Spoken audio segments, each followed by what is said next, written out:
Okay, folks, let's get into this because it is, for me, week 7, and I've got 20% left on my battery, but I've come here to talk to you about part 4 of Listurbia. So let's get into it.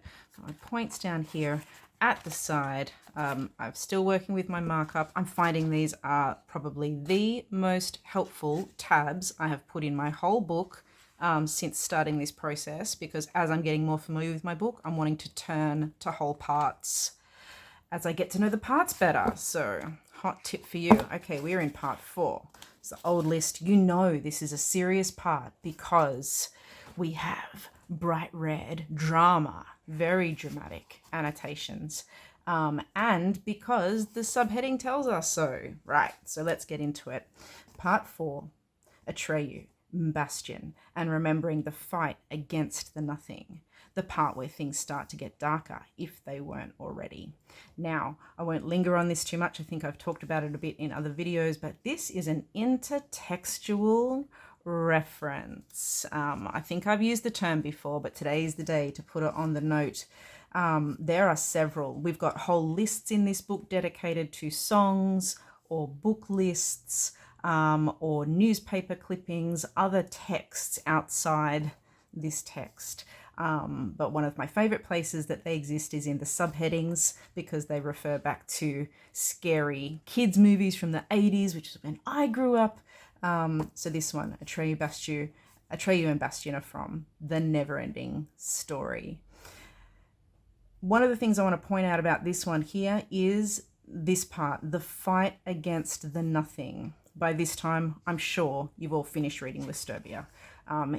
If you haven't, this is going to contain spoilers, but most of you will have. And so we know that by the end of this part, we find out some things about Scott. And so check out this foreshadowing. Her fight against the nothing.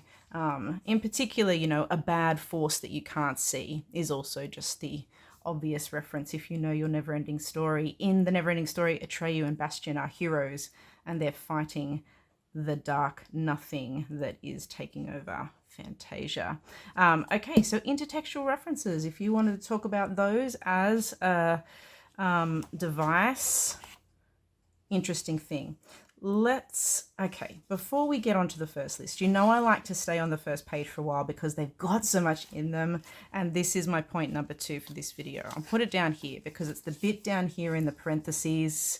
If you want to use a fancy word instead of brackets, we'll probably pay either, okay? Like, things start to get darker if they weren't already.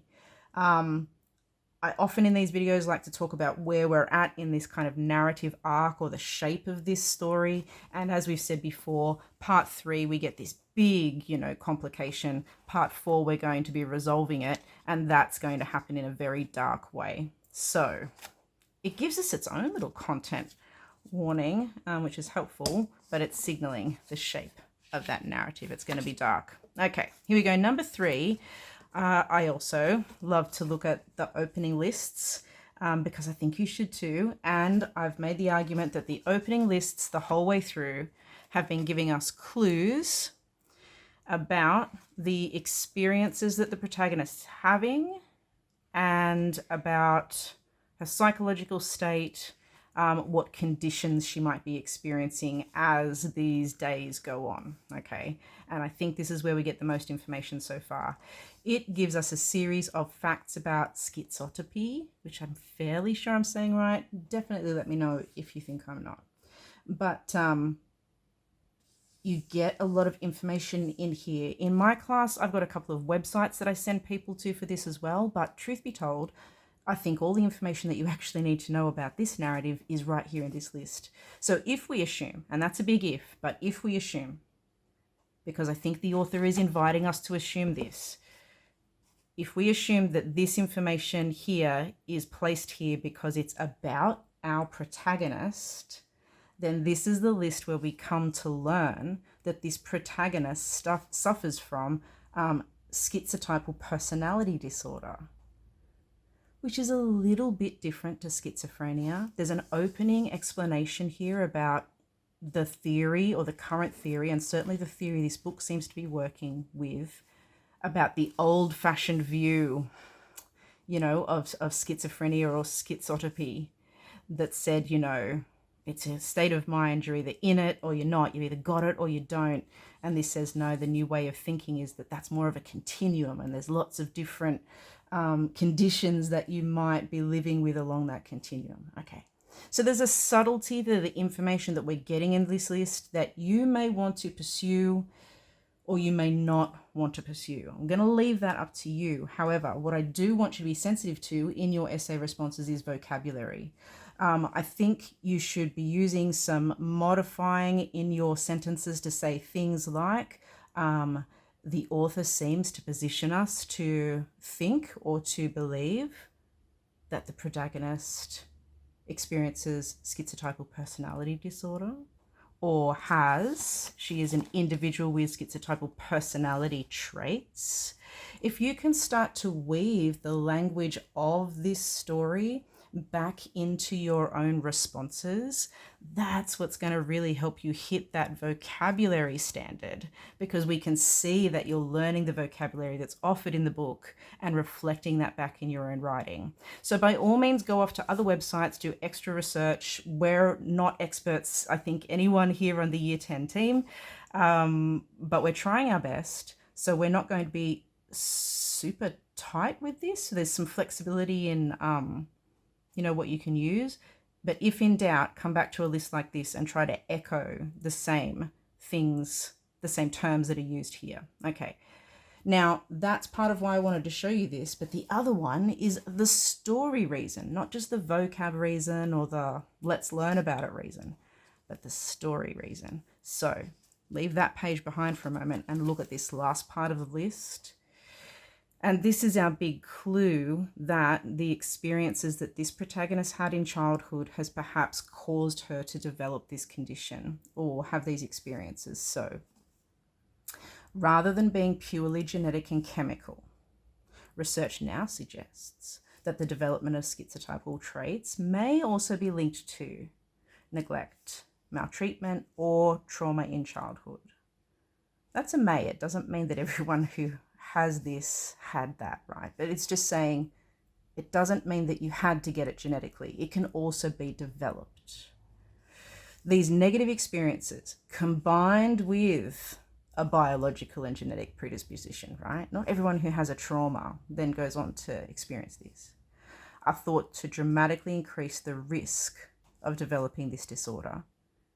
And while children normally learn appropriate behavior, this is gradually inhibited or greatly inhibited in people with this disorder. So we're getting, I know that I've been calling these the boring lists. If you have watched all the videos, then you'll know I've been calling these the boring lists, but they are jam-packed with information about our protagonist hidden in a non-fiction list that's got nothing to do with the story, but I think they have everything to do with the story. Okay, let's go on. Number 4, I will talk about the date of this right here. So our second list usually gives us some time information, and here we see that it's Friday the 3rd of November. If you don't remember, recall at the end of part 3 it was also Friday, but it had just ticked over midnight, so she'd already been up late and she was gotten out of bed in the middle of the night, like 1 a.m. Nelly, opening her second bottle of Chardonnay. And so we had our typical, you know, fall asleep overnight between the parts, and now it's very early in the morning, and there's a few things you're going to need to know about her, right? So some interesting thing here, big useful quote right here. My goodness, I should have some kind of an arrow. Look, I do. This quote, friends, where it is revealed why the character writes lists, because she has to. She has to constantly, obsessively, compulsively. These are words that the author's giving you permission to use to describe the behavior of this character. She says, I can't not write them. I make lists like some people breathe. Sometimes I feel like the lists make me. Oh my gosh, quote.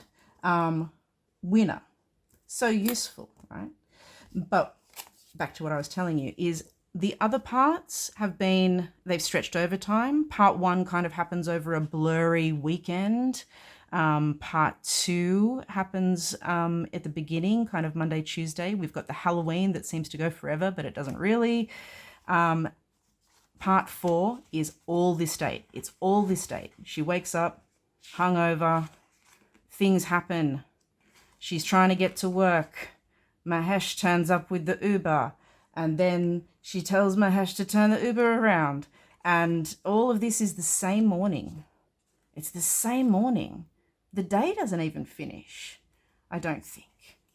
She follows Scott's voice. This is all the same day. It's all the same. I don't know how much time she spends on the floor when she gets back home, going through her chest of things, sitting on the floor, dragging the old wooden chest out from under her bed. So I'm not quite sure how much time gets spent there, but then she's back.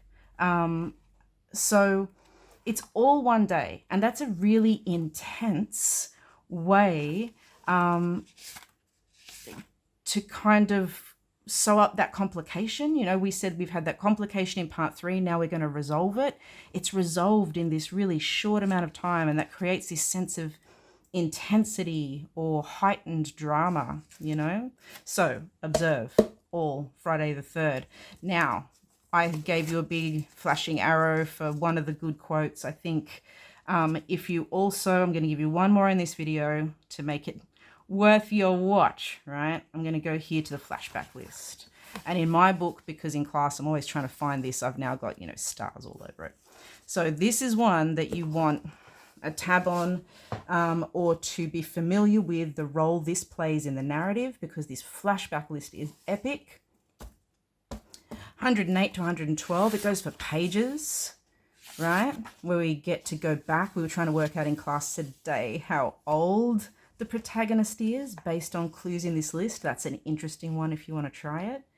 But this whole thing is a flashback. So if you want to make a point in your analysis about the narrative style of this book, it's made using literary lists. Okay, literary lists. If you want to get really fancy, it's not just lists. She's riffing on a thing called literary lists, Carly Capielli, when she writes this story. But other things that you could say is it's non-linear. It doesn't just go beginning, middle, end. It goes beginning, middle, and then, oh, let me take you back right to my childhood and catch you up from there. So it doesn't just go in a straight line. This narrative is non-linear. The narrative is also disjointed, right? She'll be going story over a couple of lists and then stop and give you something like a list of songs that seems unrelated, or, you know, there's so many lists that just seem to be randomly slotted in between the actual story. So it's very disjointed. If you think about things joining together nicely, this seems to not quite do that. And there are gaps in the plot. I don't mind if you say gaps in the plot or gaps in the story at this stage, but there are gaps. So especially in the beginning where she loses time in that weekend, for example, there are other places where she either loses time or just doesn't tell us details, just says you don't need to know that, and leaves a gap. This happens, of course, in part 5 because time stretches, but we feel safe and okay by the time we get to part 5, I think. I'll see if I've got another video in me for part 5. I might blend it with some other quick study ideas. Flashback list. Mark it up and think about the role it plays in making this such a cool narrative. It's not the only interesting thing that does this, but especially for the non-linearity, this list smashes it. Okay, last thing, number 6. Content warning. I mean, she gives herself content warnings the whole way along, but content warning if you're not up to this section yet. We're going to talk about the twist. If you've not read it, pause the video, you silly goose, and go and read it. Even if you don't read anything, well, I think you should read this list. It's an important turning point.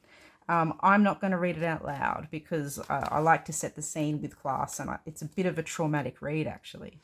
But it's the final list in part 4.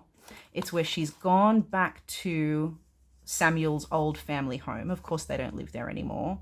And Scott is reading out her dreaded list that she would hate for anyone else to ever read, that he promises he won't tell anyone, Dr. S. But this list, Scott has come and stolen it, apparently. And while Scott's reading it out, her memory is coming back to her as well. And by the end of it, we see that the voice is not actually Scott's, that she's on her own, handing the list. And because, of course, she'd been trying to attack Scott with this glass bottle, but there was no Scott, she was actually attacking herself. Right, that's the content. It's quite a graphic scene. And it's a twist this whole time. I didn't see it coming, to be honest. Some people told me they did. I didn't see it coming, so this was a shock to me. In terms of that little narrative list, you know, in terms of, oh my gosh, things that we don't know about the story. It's an unreliable narrator to that, because this whole time she was acting like Scott was real, but she didn't know that he wasn't. And here we learn, at the same time as she does, that he's not, and that she's at, you know, the pointy end of a mental health episode. So, content warning for this one, but if you've not read this book thoroughly, part 4 is where it's at, folks. Super interesting part. Hope you got something out of that. I'll see you in the next video.